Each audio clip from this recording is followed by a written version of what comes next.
Hello दोस्तों, welcome to my YouTube channel complex classes. तो इस वीडियो में हम लोग जो है यूपी डीएलएड सेकंड सेमेस्टर 2025 का राजन सीरीज करने वाले हैं। ठीक है, यहाँ पे आप देख सकते हैं 2025 का राजन सीरीज है और इसमें जो है हम लोग सब्जेक्ट की बात करें तो सब्जेक्ट आपका हिंदी है। पेपर नंबर ये 6 नंबर का पेपर है और ये प्रैक्टिस नंबर जो है 6 है। इसके पहले हम लोग जो है बहुविकल्पीय प्रश्न 5 वीडियो में जो है बिल्कुल समाप्त कर चुके हैं 30-30 क्वेश्चन करके। तो आप लोग नहीं देखे हैं तो जो है प्लेलिस्ट देख सकते हैं एक किनारे से बिल्कुल राजन सीरीज, और इस पे जो है एक-एक क्वेश्चन पे 10-10 क्वेश्चन बताया गया है, यानी उस पे जो है हर एक ऑप्शन जो है एक्सप्लेन किया गया है ठीक प्रकार से। और इसमें जो है ट्रिक और टिप्स भी बताया गया है। तो इसमें जो है आपको देखने को मिलेगा 2016 से लेकर 2023 तक के प्रश्न। और इसमें जो है हम लोग अब करेंगे बहुविकल्पीय प्रश्न तो बिल्कुल समाप्त हो गया है आप लोगों का। अब आज से जो है हम लोग स्टार्ट करेंगे अति लघु उत्तरीय प्रश्न। उसके बाद में लघु उत्तरीय प्रश्न करेंगे, ठीक है? और इसका पीडीएफ प्राप्त करना चाहें तो आप लोग टेलीग्राम चैनल से जुड़ सकते हैं। और उसके बाद में अगर बात करें हम अ, अगर अभी तक जो लोग सब्सक्राइब नहीं किए हैं, सब्सक्राइब कर सकते हैं चैनल को और वीडियो को लाइक कर सकते हैं। देखने के बाद लाइक कीजिए, अगर आप लोगों के लिए हेल्पफुल है तो ये जो है लाइक कर सकते हैं और शेयर भी कर सकते हैं। तो चलिए हम लोग जो है देखते हैं इसमें क्वेश्चन क्या-क्या दिया हुआ है। तो ये प्रैक्टिस सेट नंबर जो है आपका 6 नंबर का है, अति लघु उत्तरीय प्रश्न करने वाले हैं जैसा कि हमने बताया। तो यहाँ पे दिया है कि कहानी शिक्षण की विधियाँ बताइए। जो कहानी शिक्षण होता है यानी कहानी को जो पढ़ाया जाता है, उसकी जो है विधियाँ बताइए, किस प्रकार से जो है कहानी को पढ़ाया जा सकता है। तो यहाँ पे इसकी निम्नलिखित विधियाँ होती हैं। 2013 में 2023 में जो है ये क्वेश्चन आपके एग्जाम में बना हुआ है। तो यहाँ पे कहानी को हम किस प्रकार से पढ़ा सकते हैं, उसकी जो है विधियाँ क्या-क्या होती हैं, ठीक है? शिक्षण की, उसको हम देखते हैं। तो एक हो गया चित्र विधि द्वारा, यानी चित्र बना दें। ऐसे मान लो कि ये आपका व्हाइट बोर्ड हो गया, इस पे हम चित्र बना दें इस प्रकार से, और उसके बाद में इसके बारे में अंगों के बारे में हम बताएं। कहानी कथन विधि, इसके बारे में जो है कहानी के द्वारा भी हम पढ़ा सकते हैं कहानी को। और प्रश्नोत्तर विधि यानी प्रश्न पूछ कर भी जो है कहानी में से बच्चों को पढ़ा सकते हैं। उसके बाद में है वार्तालाप विधि, यानी हम लोग बात करके भी जो है कहानी को पढ़ा सकते हैं। तो इस प्रकार से यहाँ पे जो है अब 4 प्रकार से ये जो कहानी शिक्षण की विधियाँ होती हैं हम लोगों ने देखा। उसके बाद में हम लोग जो है सेकंड क्वेश्चन देखते हैं। यहाँ पे दिया है कि उच्चारण दोष के सामान्य कारण क्या होते हैं? यानी जब हम किसी चीज़ का माने किसी शब्द का जो है उच्चारण हम करते हैं तो उस दोष के जो है सामान्य कारण क्या-क्या हो सकते हैं, ठीक है? किस प्रकार से जो है उच्चारण में दोष उत्पन्न होता है? तो यहाँ पे निम्नलिखित कमियाँ हो सकती हैं, जैसे हिंदी ध्वनियों एवं उच्चारण स्थानों की अपूर्ण जानकारी।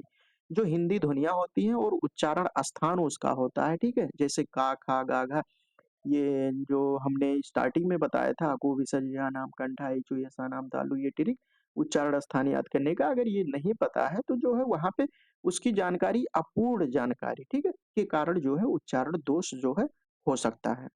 उसके बाद में सेकंड की बात करते हैं, यहाँ पे दिया है उच्चारण तत्वों के ज्ञान का अभाव। जो उच्चारण तत्व होते हैं उसका ज्ञान का अभाव रहे। और उसके बाद में परिवार में अशुद्ध उच्चारण। आप एक परिवार में रहते हैं, वहाँ पे अगर किसी का नाम या किसी भी वस्तु का नाम जो है उसका गलत उच्चारण किया गया है, तो परिवार में अशुद्ध उच्चारण मतलब ठीक प्रकार से उच्चारित नहीं करना। उसके बाद में है शारीरिक विकार, यानी ध्वनि यंत्र संबंधी, जैसे गले में मतलब जीभ में कहीं भी दिक्कत हो तो ये हो गया शारीरिक विकार से संबंधित।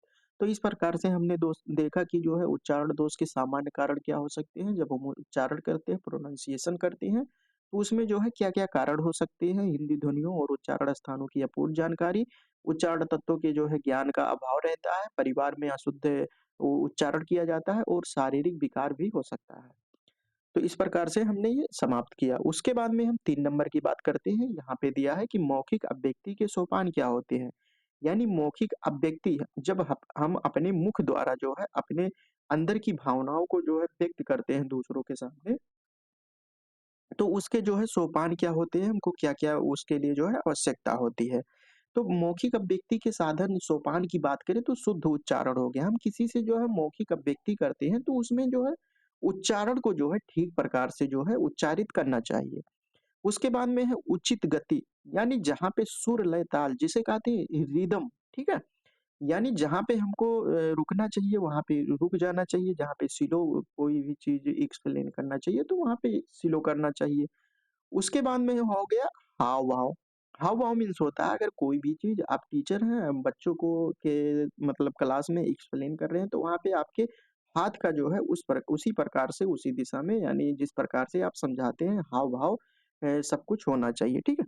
उसके बाद में है विचार क्रमबद्धता, यानी कोई भी विचार हो गया उसमें क्रमबद्धता होनी चाहिए। ऐसा नहीं है कि जो लास्ट में विचार आता है उसको हम पहले बता देंगे, तो बच्चों को समझ में नहीं आएगा। इसीलिए जो है विचार की को जो है क्रमबद्धता होनी चाहिए और निसंकोच भाव अभिव्यक्ति होना चाहिए, ठीक है? यानी बिना किसी संकोच के जो है भाव को आप प्रदर्शित कर ले जाएँ, तो ये हो गया मौखिक अभिव्यक्ति के सोपान।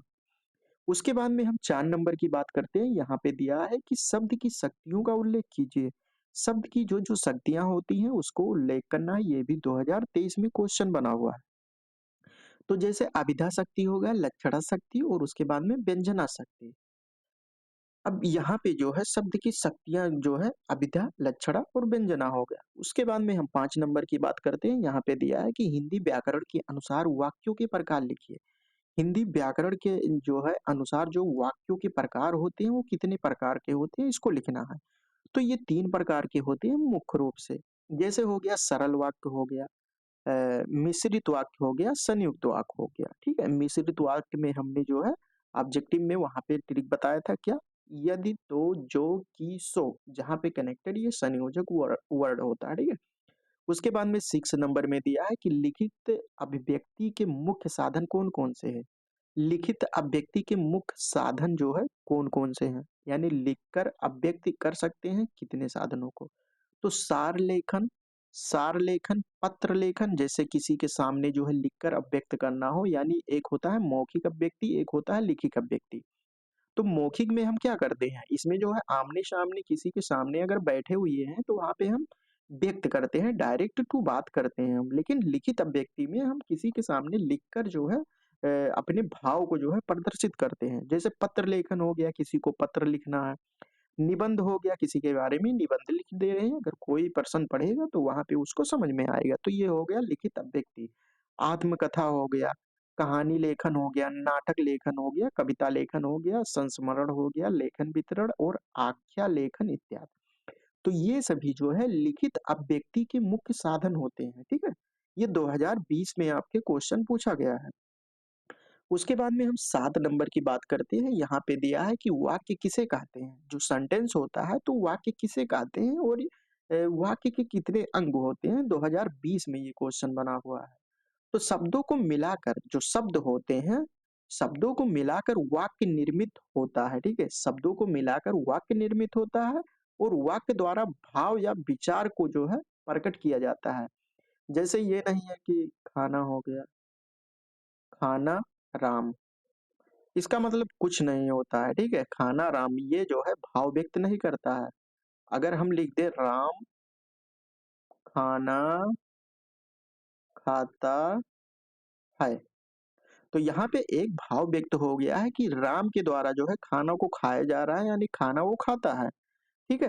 तो यहाँ पे एक भाव व्यक्त हो रहा है अगर इस प्रकार से हम लिखते हैं खाना राम मतलब कोई भाव ही नहीं यहाँ पे निकलता है। तो वही हो गया, यहाँ भी जो है शब्दों को मिलाकर जो है वाक्य बना है, यहाँ भी वाक्य बना है। लेकिन वाक्य नहीं बना है, जब वाक्य कब बनता है, जब भाव और विचार उसके द्वारा जो है प्रकट होते हैं। तो वाक्य जो है 2 प्रकार के होते हैं, जैसे उद्देश्य हो गया और विधेय हो गया, ये वाक्य के पार्ट होते हैं। उसके बाद में हम 8 नंबर की बात करते हैं, 8 नंबर में दिया है कि समास किसे कहते हैं? ये 2020 और 22 में जो है क्वेश्चन पूछा गया है। तो 2 अथवा 2 से अधिक शब्दों को मिलाने से बने संक्षिप्त शब्द को जो है सामासिक शब्द कहते हैं। ठीक है? और मेल की इस क्रिया को समास कहते हैं, जो मेल हो जाता है उसे समास कहते हैं और संक्षिप्त शब्द को जो है सामासिक शब्द कहते हैं, ठीक है? तो 2 या 2 से अधिक शब्दों को मिलाकर जो शब्द बनते हैं उसी को जो है समास कहते हैं, क्रिया को जो है समास जो क्रिया होती है ये प्रोसेस जो होता है इसको क्रिया यानी समास कहलाता है और जो पद बनता है उसे सामासिक पद कहते हैं, ठीक है? तो जैसे यहाँ पे माता-पिता है तो ये आपका जो है सामासिक पद है, लेकिन क्रिया की बात करेंगे कि ये कौन-सा प्रोसेस है, ठीक है? तो वहाँ पे हम कहेंगे कि समास है ये। उसके बाद में है चतुरानन, लंबोदर, ये सभी जो है एग्ज़ाम्पल दिया हुआ है समास के। 9 नंबर में क्या दिया है कि मौखिक लेखन किसे कहते हैं? मौखिक लेखन किसे कहते हैं, ठीक है? यानी मौखिक मुख के द्वारा बोला जाता है, लेखन मतलब लिखा जाता है। ये 2020 में आया हुआ है, ठीक है? तो मौखिक लेखन का तात्पर्य भाषा के उस साधन से होता है, जिसके माध्यम से हम सोचते हैं और मन के भाव विचारों को जो है व्यक्त करते हैं। जब हम अपने विचारों को बोलकर या सुनकर व्यक्त करते हैं, तो उसे मौखिक लेखन कहते हैं, ठीक है? यहाँ पे क्या दे रहा है कि जब हम अपने विचारों को बोलकर सॉरी यहाँ पे जो है बोलकर या सुनकर जो है व्यक्त करते हैं तो इसे मौखिक लेखन कहते हैं। उसके बाद में 10 नंबर में क्या दिया हुआ है कि काल कितने प्रकार के होते हैं, जो टेंस होता है इंग्लिश में, हिंदी में यहाँ पे काल कहते हैं उसे। काल कितने प्रकार के होते हैं अथवा काल की जो है कितनी अवस्थाएं होती हैं। 2020 में पूछा गया है, तो काल के प्रकार की बात करें तो काल जो है आपके हिंदी में 3 प्रकार के होते हैं। एक हो गया वर्तमान काल, एक हो गया भूतकाल, एक हो गया भविष्य काल, ठीक है? उसके बाद में हम यहाँ पे संयुक्त अक्षर की अगर हम बात करते हैं तो ये छ जो है ये संयुक्त वर्ण किन 2 वर्णों से मिलकर बना हुआ है। तो का और सा से जो है मिलकर ये संयुक्त वर्ण बना हुआ है छ, ठीक है? तो यहाँ पे ये 2022 में क्वेश्चन पूछा गया है और उसके बाद में 12 नंबर की बात करते हैं। दिए गए प्रत्यय का प्रयोग करते हुए 2 शब्द बनाइए। जो प्रत्यय होते हैं उसका प्रयोग करते हुए 2 शब्द बनाना है। यहाँ पे जो शब्द दिया है आई, तो यहाँ पे जो 2 शब्द हमको प्रत्यय का प्रत्यय किसे कहते हैं, ये सफिक्स होता है, इसको जो है जो शब्द रहता है उसके लास्ट में लगाने पर ये शब्द के अर्थ को जो है बदल देता है, रूप को चेंज कर देता है। जैसे चिकना धन आई, चिकनाई, अच्छा धन आई, अच्छाई, ठीक है? तो यहाँ पे जो है प्रत्यय के प्रयोग के 2 शब्द बनाइए। ये शब्द दिया था, यहाँ पे हमने 2 शब्द बनाया। 2022 में क्वेश्चन आया हुआ है। उसके बाद में यहाँ पे 13 नंबर में क्या दिया है कि लिंग की परिभाषा दीजिए, यानी लिंग किसे कहते हैं? ये 2020 में आपके क्वेश्चन पूछा गया है। तो लिंग जो होता है, लिंग शब्द का वह रूप होता है जिसके अंतर्गत पुरुष या स्त्री यानी मेल या फीमेल का जो है आइडेंटिफिकेशन होता है। तो इसी को जो है पुल्लिंग कहते हैं तथा स्त्रीलिंग भी कहते हैं। अगर हिंदी में समास कितने प्रकार के होते हैं आपके एग्जाम में पूछ ले, तो यहाँ पे पूछा गया है कि हिंदी में समास के जो है कितने प्रकार होते हैं। तो 2022 में ये क्वेश्चन बना हुआ है, तो हिंदी में समास जो है 4 प्रकार के होते हैं। जैसे हो गया अव्ययीभाव समास और तत्पुरुष समास, द्वंद्व समास और उसके बाद में बहुव्रीहि समास। 1 मिनट रुकिए।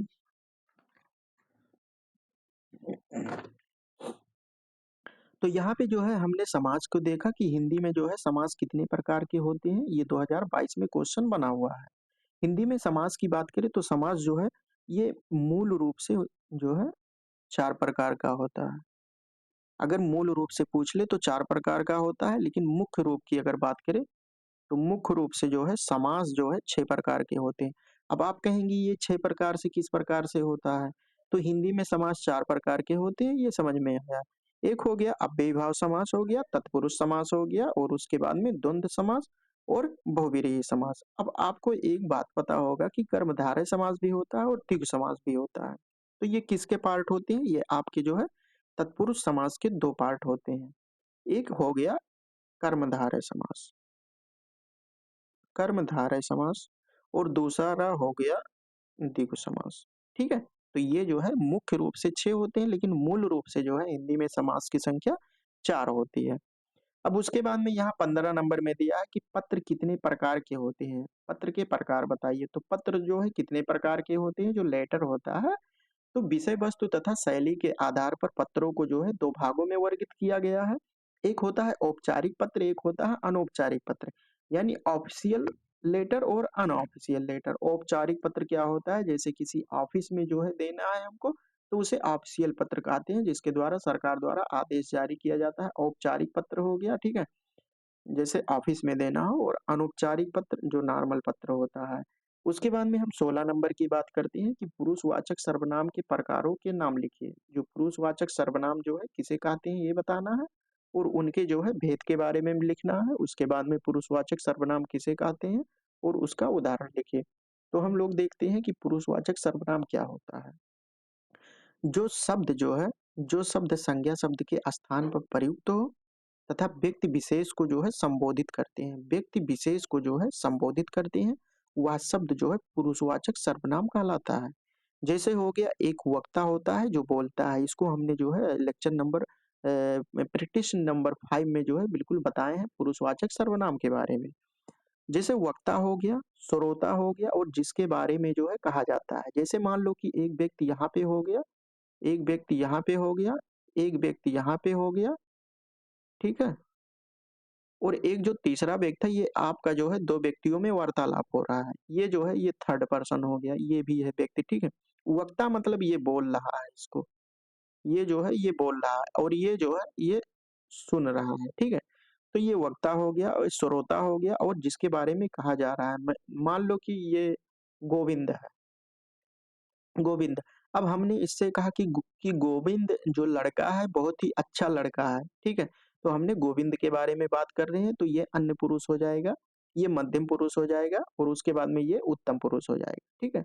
ये उत्तम हो जाएगा और ये मध्यम हो जाएगा और ये कौन होगा? ये थर्ड पुरुष मतलब अन्य हो जाएगा, ठीक है? तो पुरुषवाचक सर्वनाम जो है 3 प्रकार के होते हैं, उत्तम पुरुष, मध्यम पुरुष, अन्य पुरुष मतलब बोलने वाला, ये आपका बोलने वाला हो गया और जिसे बोला जाता है ये हो गया और उसके बाद में जिसके विषय में जो है बोला जाता है ये हो गया। इसमें जैसे हो गया मैं, हम। हम उत्तम हैं, मैं घर जा रहा हूँ, तो मैं यहाँ पे उत्तम हो गया। मध्यम की बात करें तो तू, तुम, आप। और जैसे वह, वह, उसने, उन्होंने यानी अ, उन्होंने यहाँ पे ये अन्य पुरुष होता है। उसके बाद में हम 17 नंबर की बात करते हैं। यहाँ पे क्या दिया हुआ है कि अभी उपसर्ग जोड़कर 4 शब्द बनाइए। जो अभी उपसर्ग होता है इसको जोड़कर जो है हमको 4 शब्द बनाना है। उपसर्ग क्या होता है? जो शब्द के जो है पहले लगता है। तो यहाँ पे अभी हो गया, अभी हो गया, अब हो गया, ये आपका उपसर्ग हो गया। अब वांदन, अभिवादन, ये नहीं रहेगा। अभिवादन तो अभिवादन हो गया, इष्ट, अभीष्ट और अभिमान, अभ्यर्थी। तो ये हो गया आपका अभी उपसर्ग जोड़कर जो 4 शब्द हमने क्रिएट किया। उसके बाद में 18 नंबर में दिया है कि विदुषी तथा तपस्विनी शब्द का जो है पुल्लिंग शब्द लिखना है। तो विदुषी शब्द का पुल्लिंग होता है विद्वान, विद्वान का विदुषी होता है, ठीक है? तपस्विनी का पुल्लिंग अगर बात करें तपस्वी, तपस्विनी ये हो जाएगा, ठीक है? उसके बाद में 19 नंबर में क्या दिया है कि निम्नलिखित शब्दों के जो है शुद्ध रूप लिखिए। बुद्धिमान, श्रीमती या उत्सव। तो प्रिया, यहाँ प्रिया भी लिखा है। तो प्रिया इस प्रकार से रहता है बुद्धिमानी और श्रीमती यहाँ पे बड़ी एक का मात्रा रहेगा और उत्सव में अधता रहेगा, ठीक है? तो यहाँ पे शुद्ध और अशुद्ध से भी क्वेश्चन पूछा जाता है। तो एक हम मैराथन लाएंगे 3-4 घंटे का रहेगा। उसमें जो है आपको जो व्याकरण है, व्याकरण का संपूर्ण टॉपिक जो है वहां पे आपको कंप्लीट करा देंगे, ठीक है, एग्जाम के पहले। उसके बाद में 20 नंबर में क्या दिया रहा है कि भाववाचक संज्ञा किसे कहते हैं? उदाहरण सहित लिखिए। तो जिन संज्ञा शब्दों से जो है किसी प्राणी अथवा पदार्थों के गुण, दोष, अवस्था, दशा का जो है बोध होता है उसे भाववाचक संज्ञा कहते हैं। जैसे हमने कहा शैशवावस्था, बाल्यावस्था, किशोरावस्था, तो यहाँ पे ये अवस्था हो गया, ठीक है? जैसे यहाँ पे बचपन हो गया, बुढ़ापा हो गया, क्रोध हो गया, हंसी, खुशी, ईमानदारी, मोटापा। तो ये सभी जो है भाववाचक संज्ञा के अंतर्गत आता है। उसके बाद में सम उपसर्ग से जो है बनने वाले 2 शब्द लिखना है। तो उपसर्ग से जो है आपके एग्जाम में क्वेश्चन पूछा जाता है, याद रखिएगा। तो सम उपसर्ग से जो है बनने वाले 2 शब्द की बात करें तो सम हो गया। उपसर्ग क्या होता है? उपसर्ग जो जो है प्रीफिक्स होता है जो कि शब्दों के पहले लगता है। ठीक है, मूल शब्द के पहले जो लगता है उसे, जैसे सम हो गया, सम हो गया, यहाँ पे गीत अगर जोड़ देंगे मान, तो संगीत हो जाएगा और सम धन मान सम्मान हो जाएगा, ठीक है, इक्वल करके। उसके बाद में हम 22 नंबर की देखते हैं कि प्रकृत के सुकुमार कवि किसे कहा जाता है? तो सुमित्रानंद पंत को जो है प्रकृत के सुकुमार कवि कहा जाता है। अब हम 22 क्वेश्चन की 23 नंबर की बात करते हैं। यहाँ पे दिया है कि पंच परमेश्वर कहानी के लेखक का नाम लिखिए। तो प्रेमचंद जी जो है ये पंच परमेश्वर कहानी के लेखक हैं। उसके बाद में हम लोग इसके आगे देखते हैं। यहाँ पे 24 नंबर में दिया है कि अंधे की लकड़ी होना, जो मुहावरा से भी क्वेश्चन पूछा जाता है। अपने वाक्यों में जो है प्रयोग कीजिए। तो अंधे की लकड़ी होना, एकमात्र सहारा होना, इसका अर्थ होगा। उसके बाद में इसका वाक्य प्रयोग अगर हम करना चाहें तो रूपचंद्र के पास जो है एक ही तो लड़का था और वह भी दुर्घटना में जो है चल बसा। अब तो अंधे की लकड़ी भी नहीं रही, कैसे क्या होगा? ठीक है, तो यहाँ पे हमने अंधे की लकड़ी होना, इसका जो है हमने वाक्य में प्रयोग किया और इसका अर्थ होता है कि एकमात्र सहारा होना। उसके बाद में 25 नंबर में दिया है कि प्रसंग गोचित शब्द किस जो है समास का उदाहरण है, तो इसमें जो है तत्पुरुष समास होता है। तत्पुरुष समास का ये उदाहरण है। 26 नंबर में दिया है कि मौन वाचन के 2 उद्देश्य लिखिए। जो मौन वाचन होता है कि इसके जो है 2 उद्देश्य लिखना है। तो दूसरों को जो है किसी भी प्रकार की बाधा पहुँचाना, बिना पठनीय सामग्री का जो है भाव ग्रहण करना। उसके बाद में अवकाश के क्षणों का जो है उपयोग करना। अब यहाँ पे दिया है 27 नंबर में दिया है कि प्रति उपसर्ग से बनने वाले 2 शब्द हैं। देखिए, उपसर्ग से जो है इसी प्रकार से उपसर्ग देगा और उससे कहेगा कि इससे जो है 2 शब्दों का निर्माण कीजिए, और अगर यही क्वेश्चन आपके लॉन्ग आंसर टाइप में आएगा तो वहाँ पे 4 क्वेश्चन का जो है निर्माण करने के लिए कहेगा, 4 शब्दों का निर्माण करने के लिए कहेगा। अब प्रति हो गया, प्रतिधनकुल, प्रतिकूल हो जाएगा, प्रतिछाया हो जाएगा। ये उपसर्ग वो होता है जो शब्दों के पहले लगता है, मूल शब्द के।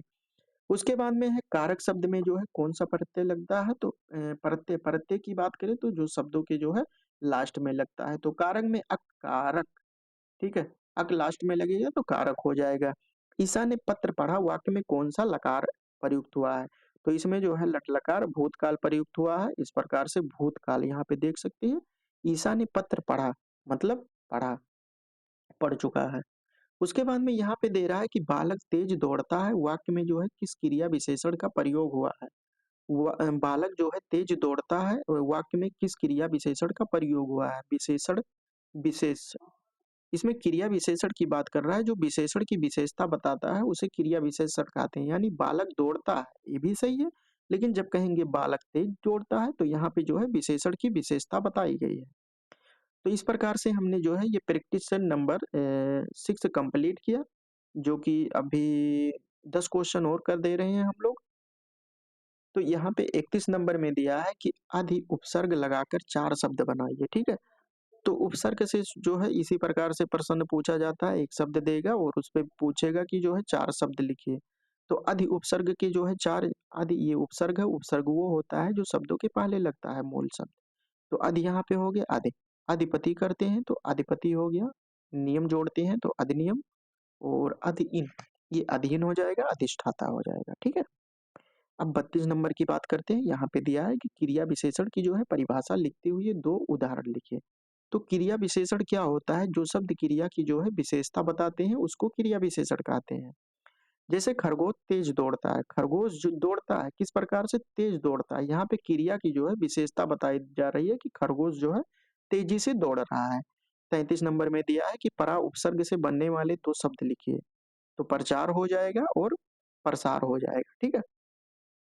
उसके बाद में 34 नंबर में दिया है कि प्रत्यय किसे कहते हैं? वह शब्दांश जो किसी शब्द के अंत में लगते हैं। प्रत्यय जो शब्द के जो है अंत में लगते हैं, उसको जो है हम प्रत्यय कहते हैं, और उपसर्ग की भांति एक नवीन अर्थ जो है प्रकट करते हैं। उपसर्ग में क्या होता है कि उपसर्ग में जो है पहले जोड़ा जाता है शब्दों के, और प्रत्यय में जो है बाद में जोड़ा जाता है। जैसे लौकिक में इक, जैसे लौकिक, यहाँ पे इक प्रत्यय हो जाएगा। मित्रता, ता प्रत्यय हो जाएगा लास्ट में। प्रत्यय 2 प्रकार के होते हैं, किर्दंत या कृत प्रत्यय, और एक होता है तद्धित प्रत्यय। उसके बाद में 35 नंबर की हम बात करते हैं। यहाँ पे दिया है कि अनुकरण वाचक किसे कहते हैं?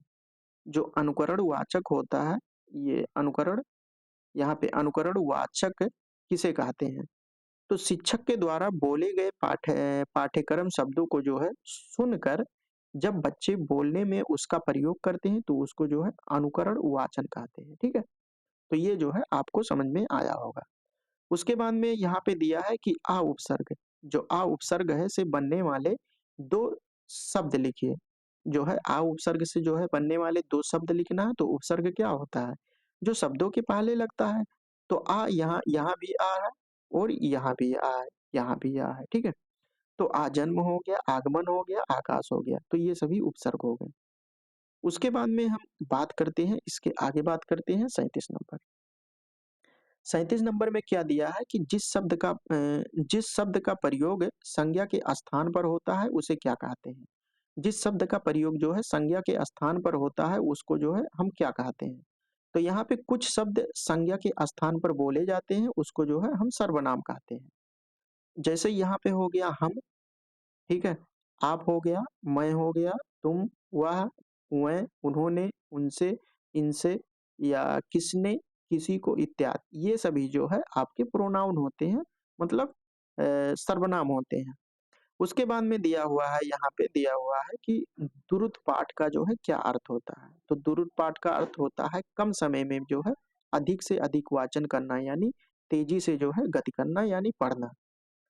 पाठ करना अर्थात जो है पढ़ना। उसके बाद में 39 नंबर में क्या दिया है कि अक्षर का अर्थ लिखिए। जो अक्षर होता है इसका मतलब क्या होता है, इसको लिखना है। तो जो नाशवान ना हो उसे जो है अक्षर कहते हैं। क्षर मतलब क्या होता है, क्षर मतलब होता है कि नाश होना, ठीक है। आ का अर्थ होता है नहीं। ये तो आप सभी लोगों को पता है कि आ एक उपसर्ग होता है। अगर आ लगा देते हैं किसी में, जैसे सत्य हो गया, वहां पे आगे अगर आ लगा दिए उपसर्ग तो उसका मतलब होगा असत्य। जो कि सत्य मतलब ईमानदार, असत्य मतलब झूठा। किसी भी अक्षर का जो है नाश नहीं होता है, अक्षर मिलकर जो है शब्द का जो है निर्माण करते हैं। आदर्श वाचन जो है किसे कहते हैं, तो शिक्षक द्वारा उचित स्वर, लय, गति, विराम चिन्हों का जो है प्रयोग करते हुए जो वाचन किया जाता है उसको जो है आदर्श वाचन कहा जाता है। तो यहाँ पे आदर्श वाचन आपको समझ में आया। उसके बाद में हम 41 नंबर की बात करते हैं। अब 41 की बात करें तो 41 नंबर जो है हम लोग जो है कल के वीडियो में करेंगे। आज के वीडियो में हम लोग जो है अति लघु उत्तरीय प्रश्न का जो है 40 क्वेश्चन समाप्त कर चुके हैं। और ये उसके बाद में इसका जो है आप लोग पीडीएफ प्राप्त करना चाहें तो आप लोग टेलीग्राम चैनल से जुड़ सकते हैं। वहाँ पे आप सभी लोगों को पीडीएफ जो है प्रोवाइड कर दिया जाएगा। और क्लास जो है अच्छा लगा हो तो आप लोग फीडबैक देना मत भूलिए, ठीक है। आप जो है वीडियो को लाइक कर सकते हैं, अपने दोस्तों के पास शेयर कर सकते हैं, और जो लोग अभी तक चैनल को सब्सक्राइब नहीं किए सब्सक्राइब कर सकते हैं। और उसके बाद में इसके अलावा अन्य सब्जेक्ट पढ़ना चाहते हैं तो आप लोग जो है प्लेलिस्ट जो है चेक कर सकते हैं। वहाँ पे जो है आप सभी लोगों को सभी सब्जेक्ट का प्लेलिस्ट मिल जाएगा। तो चलिए दोस्तों, हम लोग जो है इसके आगे का प्रैक्टिस सेट जो है कल के वीडियो में करेंगे। तब तक के लिए जय हिंद, जय भारत।